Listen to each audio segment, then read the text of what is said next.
8 বছর পূর্বে পিতার বয়স পুত্রের বয়সের 8 গুণ ছিল। 10 বছর পর পিতার বয়স পুত্রের বয়সের দ্বিগুণ হবে। বর্তমানে কার বয়স কত? খুবই গুরুত্বপূর্ণ একটা প্রশ্ন, সকল পরীক্ষাতেই আসে। তা আমরা প্রথমে মনে করি 8 বছর পূর্বে পিতার বয়স ছিল 8x বছর, আর 8 বছর পূর্বে পুত্রের বয়স ছিল x বছর।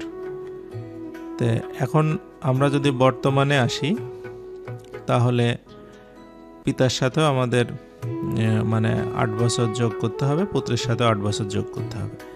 আবার এখান থেকে যদি আমরা 10 বছর পরে যাই, তাহলেও পিতার সাথে আরও 10 বছর যোগ করতে হবে, পুত্রের সাথে আরও 10 বছর যোগ করতে হবে। অর্থাৎ প্রশ্ন মতো আমরা লিখতে পারি 8x + 18, এটা হবে পিতার বয়স, আর পুত্রের হবে x + 18।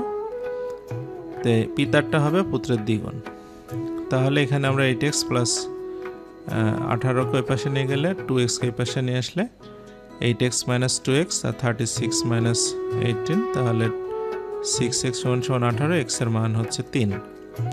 তার মানে আমরা সহজ কথা বলতে পারি যে 8 বছর পূর্বে পুত্রের বয়স ছিল 3 বছর, আর 8 বছর পূর্বে পিতার বয়স ছিল আপনার 3 × 8 = 24 বছর। পিতার বর্তমান হবে আপনার 24 + 8 = 32 বছর, আর পুত্রের হবে আপনার 3 আর 8 = 11 বছর। এইটাই এই প্রশ্নের উত্তর।